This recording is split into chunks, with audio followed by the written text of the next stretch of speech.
Good evening. मैं doctor Abhishek Gupta, Regency Tower 1 emergency and critical care medicine. आज हम लोग एक बहुत इम्पॉर्टेंट टॉपिक पे बात करने वाले हैं जो हम लोगों की लाइफ में एक अहम मुद्दा रखता है। मान लीजिए आप एक ऐसी पब्लिक प्लेस पे हैं जहाँ पे बहुत सारा क्राउड है, मॉल में है, ट्रेन में है, बस स्टैंड पे हैं, कहीं पे भी हैं। सडनली किसी पेशेंट को एक कार्डियक अरेस्ट होता है। वो एक बार बैठा होता है आपके सामने और एकदम से वो बेहोश हो जाता है या कुछ होता है। एक पब्लिक अवेयरनेस होने के नाते आपको इतना पता होना चाहिए। एक जो हम टॉपिक पे बात कर रहे हैं, टॉपिक का नाम है बेसिक लाइफ सपोर्ट। बहुत लोगों ने नाम सुना होगा सीपीआर। सीपीआर नाम सुना होगा बहुत लोगों ने, लेकिन सीपीआर होता क्या है, कैसे होता है, किस तरह से परफॉर्म किया जाता है, ये एक बहुत बेसिक सी चीज है जो हम लोगों को अगर आ जाता है तो हम लोग उस मुद्दे पे अगर हम लोग काम करते हैं तो हो सकता है हमारे नियर बाई में कहीं पे भी कुछ भी इस तरह की कोई मिसहैपनिंग होती है तो हम लोग उसको रिसक्टेट करके किसी एक व्यक्ति की, किसी की भी हम जान बचा सकते हैं। देखिए, जान बचना नहीं बचना वो एक अलग चीज है। जान हो सकता है इतना एफर्ट करने के बाद भी आपकी पेशेंट की जान चली जाए, बट एक इनिशिएटिव एफर्ट लेना आपका बनता है। जब भी आप एक कैसे कोई क्राउड प्लेस पे होते हैं या कहीं होते हैं, मान लीजिए कोई आदमी एकदम से कार्डियक अरेस्ट हुआ, उसको रेस्पिरेटरी अरेस्ट हुआ, ऑब्स्ट्रक्टेड एयरवे हुआ, कुछ हुआ, सडनली वो ही फेल डाउन। अब आपने वहां पे जब आपको इसकी नॉलेज थी तो आपने एकदम से वहां पे इनिशिएटिव लिया। सबसे पहले क्या किया, हमने वहां से पेशेंट को जो भी है वहां से निकाला, एक सेफ प्लेस पे लेके गए साइड में, जहां पे बहुत सारा भीड़ नहीं इकट्ठी होने पाए, बहुत सारा तमाशा नहीं इकट्ठा होने पाए। सेफ प्लेस पे लेके गए। आपने बिल्कुल बहुत जेंटल तरीके से उसके शोल्डर पे आपने ऐसे पूछा, आर यू ओके। पेशेंट ने अगर रिस्पॉन्स नहीं किया तो आपको सबसे पहले क्या करना होगा, सबसे पहले उसको यहाँ पे कैरोटिड पल्स होती है, उस पल्स को यहाँ पे आपने ऑब्जर्व किया। अगर पल्स आपको बहुत इजीली फीएबल होती है, आपने जैसे ही उसको पल्स को यहाँ पे देखा, आपको लगा कि पल्स आ रही है तो ठीक है, चलो कोई नहीं, अभी तो ठीक चल रहा है। अगर आपने देखा 5 से 10 सेकंड आपको सिर्फ और सिर्फ पल्स को फील करना है, अदरवाइज आपको बहुत ज़्यादा टाइम वेस्ट नहीं करना है। जैसे ही आपने पल्स फील किया, आपको पल्स फील नहीं हो रहा, सडनली हमने को क्या करना है, तुरंत एक सीपीआर स्टार्ट करना है। सीपीआर होता क्या है, कार्डियोपल्मोनरी रिसक्टेशन। आपने सबसे पहले क्या करना है, इस तरह से एक थंब अपने को इस तरह से एक लॉक बनाना है और जो हम लोगों का ये पाम होता है उसको सेंटर ऑफ द चेस्ट में रखना है। सेंटर ऑफ द चेस्ट में रखने के बाद आपको 100 टू 120 कंप्रेशंस देने हैं अराउंड ऑफ 1 मिनट में।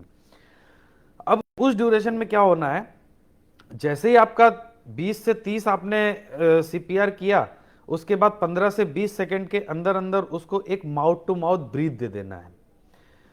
सबसे सिंपल तरीका क्या है कि जैसे ही आपने इतना इनिशिएटिव लिया, इनिशिएटिव करने के बाद जो भी उसको हार्ट पंप नहीं कर रहा था या उसको कार्डियक अरेस्ट हो गया था, पेशेंट वहां से अपने आप को एकदम से स्टार्ट करेगा कि अच्छा हाँ, एकदम से क्या हुआ हमारे साथ। अगर नहीं कर रहा है तो चेस्ट कंप्रेशन आपको कंटिन्यू कर देना है, रिपीटेड एपिसोड में करना है, एटलीस्ट 5 साइकिल आपको कंप्लीट करना ही करना है। देखिए, बहुत बेसिक सी चीज होती है। 3 C's होते हैं, 3 P's होते हैं। 3 C's क्या होते हैं, सबसे पहले check, call and pressure. Check, call and care. आपने जैसे देखा, चेक किया पेशेंट को, तुरंत आपने नियर बाई में जो भी हॉस्पिटल है, आजकल एईडी एम्बुलेंसेस हर जगह पे इजीली अवेलेबल होती हैं, रैपिड रिस्पांस के लिए टीम्स होती हैं। आपने जितनी देर में ये इनिशिएटिव किया उतनी देर में आपके पास यहाँ पे एईडी एम्बुलेंसेज या नियर बाई हॉस्पिटल जो भी होगा सारा का सारा आ जाएगा वहाँ पे, और पेशेंट को हम लोग उस जो एक लाइफ थ्रेटनिंग फेज था उस फेज से निकालने में हम लोग एक सफल रहेंगे। अब होना क्या है कि जैसे ही आपने पेशेंट को रिसक्टेट किया, आपको लगा कि नहीं नहीं, अब तो हमारा तो यहाँ पे पेशेंट रिवाइव हो गया, पेशेंट हमारा एकदम स्टेबल कंडीशन में खड़ा हो जाएगा। नहीं, ऐसा नहीं होता है। होता क्या है, आपने जैसे ही उसको 30 कंप्रेशंस दिए हैं, पेशेंट उसमें विद 2 ब्रीथ पेशेंट उसमें रिस्पॉन्स करेगा। अगर नहीं कर रहा है, वो आपको रिपीटेडली आपको 5 साइकिल आपको कंप्लीट करनी है, around of 100 to 120 cycle CPR compressions पर मिनट। अब इसमें होगा क्या, जो हम लोगों का एक चेन ऑफ सर्वाइवल है ना, चेन ऑफ सर्वाइवल, ये हम लोगों को बहुत क्विकली स्टार्ट कर देना है। क्या होता है, जैसे ही पेशेंट अरेस्ट में गया, वैसे ही पेशेंट को इमीडिएट वहां से कंप्रेशन, जैसे ही अरेस्ट में गया एकदम से वो बेहोश हो गया, आपने सीपीआर स्टार्ट करना चालू किया, सीपीआर स्टार्ट किया, सीपीआर में हो सकता है वो रैपिड रेस्पॉन्स में एकदम से वो हो सकता है अवेक ना हो पाए। अगर पेशेंट का पल्स आ रही होगी, सब चीजें होगा, तो पेशेंट उठ के बैठ जाएगा कि हाँ भाई क्या हो गया। जब इस तरह की सिचुएशंस आ जाती है, तो हम लोग एक बहुत पेशेंट को हम लोग एक सर्वाइवल फेज में ला सकते हैं और नियर बाई हॉस्पिटल में हम लोग ट्रांसपोर्ट कर सकते हैं, जहां पे आगे फर्दर मैनेजमेंट के लिए हम लोग इलाज शुरू कर सकते हैं। उस ड्यूरेशन में होता गया है, जहां पे ये बहुत सारे कम लोगों को पता होता है कि अच्छा सीपीआर ऐसे करना है, सीपीआर करने के बाद हमें तो पेशेंट को रिवाइव नहीं होगा या कुछ होगा। बहुत सारे लोग होते हैं मुंह में पानी डालने लग जाते हैं, जैसे बेहोश हुआ मुंह में पानी डालने लग गए, वो सब अपने को नहीं करना है। बहुत सिंपल सी बात है, पेशेंट आपके सामने कोई भी कोलैप्स हुआ, आपने इमीडिएट एक उसको कार्डियोपल्मोनरी रिसससिटेशन दिया। रिसससिटेट करने के बाद जैसे ही आपने पेशेंट को एक्टिव फेज में लाए, आपने कॉल फॉर हेल्प किया, आपकी एईडी एम्बुलेंसेस आ गई, आपने वहां पे बहुत सीन क्रिएट नहीं होने दिया। अब लास्ट में आता है हमारे पास 3 P's आते हैं। 3 P's क्या होते हैं, एक आपने सबसे पहले क्या किया, प्रिजर्व लाइफ किया किसी की, किसी भी एक आदमी की एक जिंदगी को बचाना बहुत बड़ा काम होता है। दूसरा, उसको जो डिटोरिएशन हो सकता था उससे और कंडीशन खराब हो सकती थी, वो आपने प्रिवेंट कर लिया।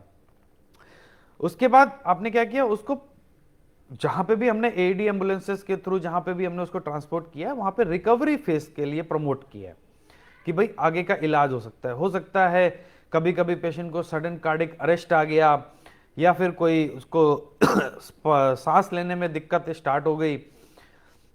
इस कंडीशन पे हम लोग इस तरह से ये सब चीजें करके किसी की भी जिंदगी को हम लोग बचा सकते हैं। अब मेन बात आती है कि अब हम लोग करें कैसे। अगर आपको बोला जाए कि नहीं, हम लोगों को कंप्रेशंस देना है और स्टर्नम के पास में देना है, तो हो सकता है कि लेमन लैंग्वेज में आपको नहीं समझ में आएगा। सिंपल सा फंडा है, सिंपल सी बात है कि अपना जो पाम होता है, इस तरह का ये पाम, इस तरह से अपने को लॉक करना है। लॉक करने के बाद उसको सेंटर ऑफ द चेस्ट में उसको कंप्रेस करना है, इस तरह से उसको कंप्रेस करना है। दूसरा, अपने आप को जो माउथ टू माउथ ब्रीथ का नाम सुना होगा आपने। माउथ टू माउथ ब्रीथ में ये होता है कि उस टाइम पे हमारे पास कोई ऑक्सीजन नहीं होता है, वेंटिलेटर नहीं होता है, कुछ भी नहीं होता है, बट उस टाइम हम माउथ टू माउथ करके उसको 2 ब्रीथ दे सकते हैं। जैसे ही हमने ये सब कुछ किया, उसके बाद करने के बाद क्या होगा कि वहां पे पेशेंट को एक सर्वाइवल फेज में लाने के लिए हम लोग बहुत कैपेबल होंगे। पेशेंट की हो सकता है इतने एक छोटे से इनिशिएटिव की वजह से पेशेंट की लाइफ बच जाए। ऐसा फेज जरूरी नहीं है कि हम लोग कहीं पब्लिक प्लेस पे हो या कुछ ऐसा हो सकता है हम लोग अपने घर पे ही होते हैं, कि अपने ही, भगवान ना करे, अपने ही परिवार में किसी को इस तरह का कुछ हुआ। जब तक आप हॉस्पिटल लेके गए, आपने इतना सा एक इनिशिएटिव लिया, आप हॉस्पिटल लेके पहुंचे और करने के बाद हो सकता है वहां पे आपके पेशेंट की ही जान बच जाए। तो हम लोगों को मेन यही है कि हम लोगों को कार्डियोपल्मोनरी रिसससिटेशन किस तरह से करना होता है, और एक इमरजेंसी सिचुएशन पे आने के बाद एक आप सोशल हेल्थ वर्कर भी नहीं है, लेकिन हाँ आप एक नॉर्मल ह्यूमन बीइंग हैं, आप एक कैसा इनिशिएटिव ले रहे हैं, ये आप लोगों को सबको मेरी समझ से तो बहुत बेसिक नॉलेज हर आदमी को होनी ही चाहिए। दूसरा, जैसे हम लोगों ने कोई पेशेंट कोलैप्स हुआ, कोलैप्स होने के बाद आपने देखा कि वहां पे बहुत सारे लोग एकदम से भीड़ इकट्ठा कर लेते हैं, करता कोई कुछ नहीं है, बट इनिशिएटिव आपने लिया है, पेशेंट को वहां पे एक सर्वाइवल फेज में आप ला रहे हैं। जैसे ही आपने वहां पे इनिशिएटिव लिया है, पेशेंट की बहुत सारी भीड़ इकट्ठी हो गई है, आपने को वो नहीं करना है, बिकॉज एक पेशेंट की कुछ प्राइवेसीज भी होती हैं। पेशेंट को रिसस्टेशन के दौरान हमारे पास इतना स्पेस होना चाहिए कि हमने अब पेशेंट को एक सुपाइन पोजीशन पे लेटा के हम किस तरह से उसको सीपीआर कर रहे हैं। तो ये सब चीज़ें बहुत बेसिक चीज़ें हैं। आजकल विंटर्स का सीजन चल रहा है, हर आदमी को कार्डिक प्रॉब्लम्स कुछ ना कुछ होती हैं। आजकल हम लोग यंग एज में भी देखते हैं बहुत सारे कार्डिक प्रॉब्लम्स आ जाती हैं। तो हम लोगों को ये जो बेसिक लाइफ सपोर्ट है, एक ये हम लोगों को बहुत अच्छे से आना चाहिए, जिसको हम लोग किसी भी पेशेंट की लाइफ को कहीं से भी एक रिसेक्टिव फेज में लाने के बाद उसको हम लोग बचा सके। बाकी हम लोगों को अच्छा करना क्या होता है, अब मान लीजिए आपने सीपीआर स्टार्ट किया, इस तरह से आप सीपीआर कर रहे हैं। अब एक हम लोगों को एक आइडिया नहीं होता है कि हम लोग कितनी तेज करना है, कहाँ पे करना है। तो हमने आपको बहुत सिंपल सी एक बात बताई है, एक सेंटर ऑफ द चेस्ट में रखना है अपने पाम को, और इस तरह से करना है अराउंड ऑफ 2 to 2.4 इंचेस तक हम लोग उसको कंप्रेस कर सकते हैं। अगर हमने इससे ज़्यादा किया तो हो सकता है पेशेंट की रिब भी फ्रैक्चर हो सकती है। तो हम लोगों को सबसे पहले उसको जो 2 to 2.4 इंचेस का एक आइडिया दिमाग में लगाना होगा कि इतना ही हम लोगों को कंप्रेशन देना है। दूसरा, जैसे ही हम लोग किसी पेशेंट की लाइफ को इस तरह से हम लोग सेव करते हैं, तो कहीं ना कहीं हम लोग एक सोशल एक्टिविटीज़ में पार्ट कर रहे हैं, और जो हम लोग एक बेसिक चीज़ें हैं, बेसिक जो एटमॉस्फेयर हम लोगों ने जो नॉलेज के थ्रू गेन किया है, तो उस तरह से हम लोग किसी न किसी की भी ज़िंदगी बचा सकते हैं। ठीक है, तो मैं उम्मीद करता हूं कि इस तरह से आप सभी को इस बेसिक लाइफ सपोर्ट के बारे में बहुत अच्छे से जानकारी होना चाहिए, और जो मैंने आपको बताया, तो हो सकता है इतने से एक छोटे से इनिशिएटिव की वजह से किसी भी पेशेंट की एक ज़िंदगी आप बचा सकते हैं। ज़िंदगी बहुत अहम होती है, ज़िंदगी को कैसे जिया जाता है, कैसे उससे हम लोग लड़ते हैं, हम और आप सभी लोग जानते हैं। लेकिन जब इस तरह की कोई मिसहैपनिंग होती है, तो उस टाइम पे जब आप इस तरह की कुछ चीज़ें करते हैं और हमारा पेशेंट अगर रिवाइव हो जाता है, तो आपसे बढ़ के भगवान कोई नहीं होता है उस सिचुएशन पे। मैं उम्मीद करता हूँ आप सबको हमारी बात समझ में आ गई होगी, और मैं उम्मीद करता हूँ कभी भी इस तरह की कोई मिसहैपनिंग आपके परिवार में या कहीं कोई पब्लिक प्लेस में कहीं कुछ होता है, तो आप लोग उसको एक अच्छा सा इनिशिएटिव करके किसी की भी ज़िंदगी बचाने में हम लोग सफल होंगे। नमस्कार, थैंक यू।